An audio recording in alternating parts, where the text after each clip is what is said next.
روزہ افطار کرانے کی فضیلت۔ قال النبی صلی اللہ علیہ وسلم من فطر فیہ صائما کان مغفرۃ لذنوبہ وعتق رقباتہ من النار وکان لہ مثل اجرہ من غیر ان ینقص من اجرہ شیء۔ ترجمہ۔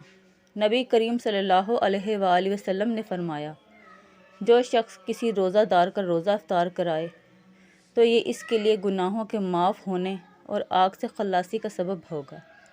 تشریح۔